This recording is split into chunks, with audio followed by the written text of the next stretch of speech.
Alright, so I'm kind of new to upholstering. Well, I'm not really upholstering, really. It's just trying to fix this. This was a huge, this whole thing was like flopped out, so I did a pretty bad job. That was my first time. Alright, let's just forget about that.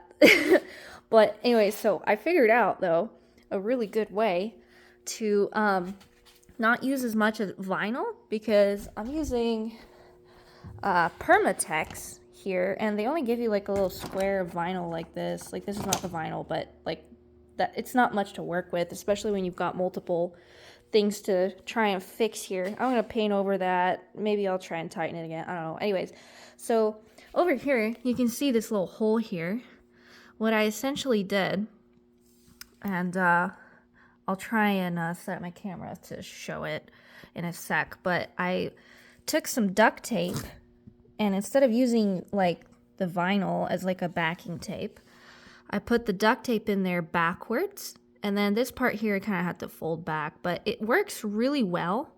And what's nice about the duct tape too is that if you want to pull it tighter, it doesn't lift the material up, but but it does stick to it. Like if you get the duct tape on the material, but somehow it also doesn't pull it up. So it's really interesting. Anyways, so I'm gonna fill this in with like the adhesive that they gave us. But I'll try and set it up and show you. Oh, actually I already did this one with just cotton.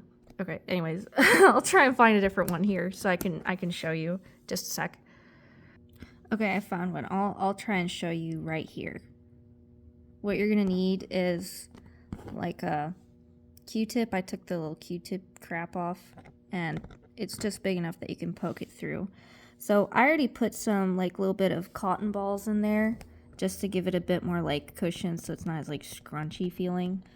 And then you need some duct tape, scissors, and then like the adhesive stuff from the permatex, and then of course, you know, the rest of the permatex is to just like paint over it and whatever, texture it. But yeah, so I'll show you how I do it. Okay, so you cut off a little piece of duct tape like this. Okay, so you take a little piece of duct tape like this, and then we're gonna try and poke it through. So I use my little thingamabob here. God damn it. Anyway, okay, so you'll see it's really easy to poke through with this.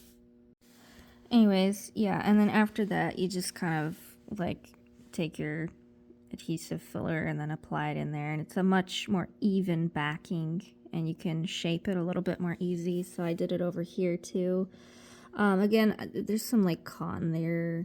You see that? Yeah, I'm gonna have to like fix that in the end there, but this one was one of the first iterations I did. It's not pretty, but it's better than using cotton, A. It's better than not having any backing, and it's better than just using cotton like I did over here. See how like uneven it gets, especially when you're trying to do that. Like it just like sticks and yeah. So anyway, duct tape is better. I used it for over here and I pulled it tight, and essentially I just put duct tape over it so while it dries and, you know, like fixes itself, then it provides some stability. It will dry under the duct tape. So I already tried that. It will actually dry. Now, yes, I agree. This is butt ugly. But this one I didn't do any duct tape underneath because it was a relatively just a tear, so there wasn't any like material missing per se.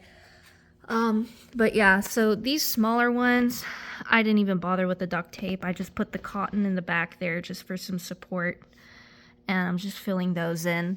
This is again another like huge tear I just filled in. I used it, this is where I got the inspiration for the duct tape for backing, and it worked fine here. I wasn't very like skilled at it, so yet I definitely recommend starting the duct tape with like smaller batches or smaller patches and then moving up to the bigger shit. Anyways, so that was my idea for this, and it seems to work quite well. I would say, yeah, this one like still needs some more like filler, obviously. So I'm gonna put some more duct tape in there and show you. Alright, again, you take your duct tape and you put it in backwards so the sticky side is out.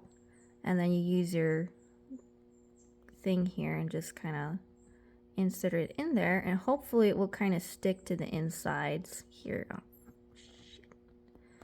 Anyways, it will kind of also stick to the, god damn it. Sorry, this is like kind of hard one-handed. Usually it's much easier. I swear to God, it is easier if you do it with two hands. Okay, we're just gonna try and tuck that in there like that. Okay, there we go. Alright, so as you can see, it kind of still needs a bit more backing, but it's getting a lot better. And you can kind of layer it up as you go to fill in holes there. And then, of course, the adhesive will kind of add some extra support in there. So probably over here, this is what it looks like if you don't put any backing. Like if you just use the foam as the backing. I mean, it's kind of mid. Not gonna lie, it's kind of mid. I just think that this looks a hell of a lot better. And then I'm gonna put the adhesive on here. You can see how it applies. All right, so as you can see, it applies pretty nicely and evenly. It doesn't, you know, get stuck on the cotton. The vinyl has a tendency to kind of move around when you're applying this. The duct tape, because it's kind of secured in there, it doesn't. So, you know, if you're running out of vinyl from your permatex, of course, this is probably easier with putty. But anyways, yeah, so that was my revelation here, is that you don't necessarily need to use a bunch of vinyl. I would say maybe for big patches, sure, but I think for smaller things like this, where you're gonna have the adhesive on top anyways, it will kind of texture it decently, and it'll be a lot easier to fill in holes. So yeah, that's it. All right, bye.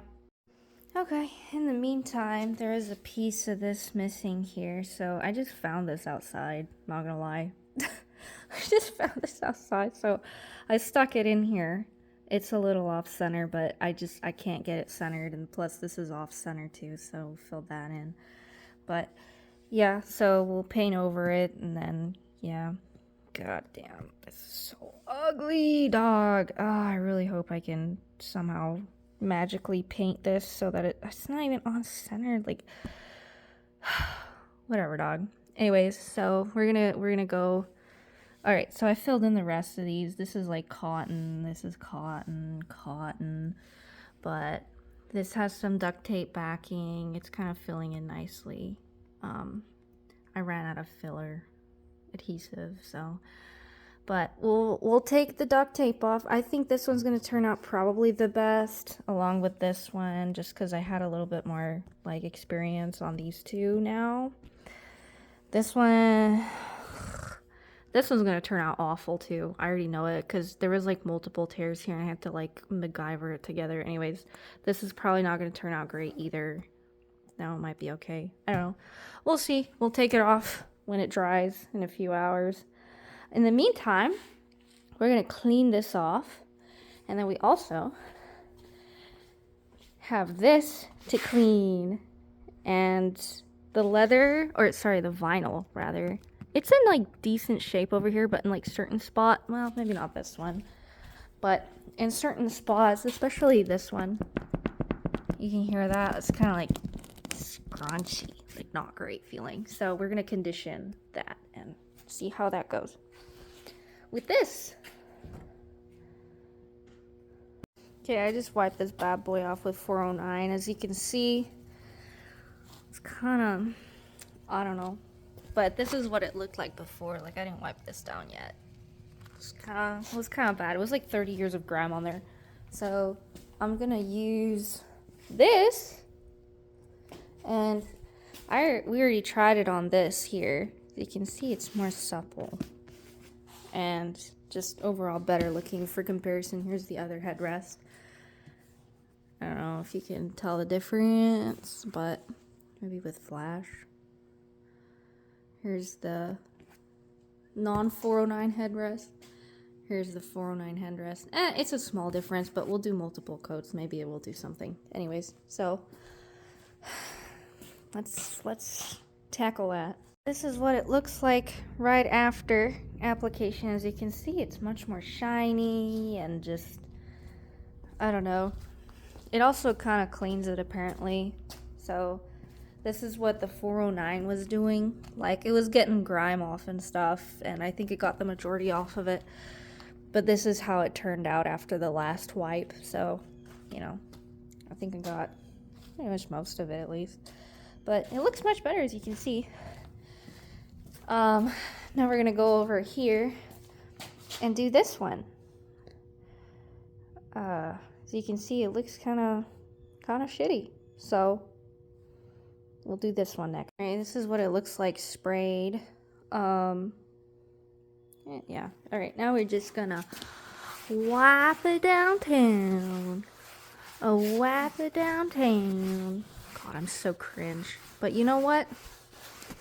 Cringe sometimes. I feel like it's all right.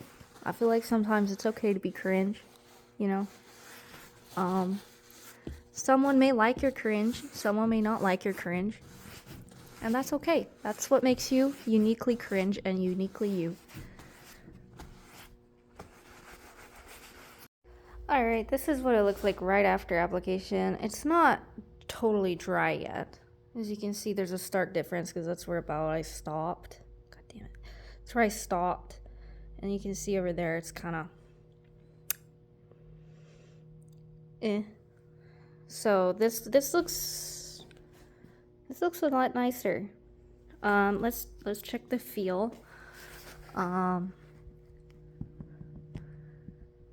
would say still crunchy, but significantly better. We'll just wait for it to dry and then maybe we'll apply a few more coats just to see if we can get the rest of that crunch out. But I would say it's a lot better. It's a lot more supple.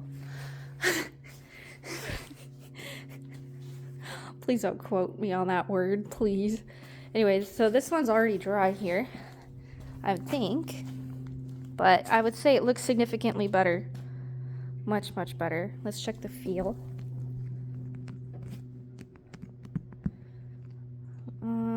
It's a little bit crunchy feeling. Like, you can't hear it though anymore. Yeah. A little bit over there, a little weak spot, but yeah, I would say overall 10 out of 10. Beauty school dropout, no graduation day for you. Beauty school dropout, missed your midterms and flunk shampoo. Na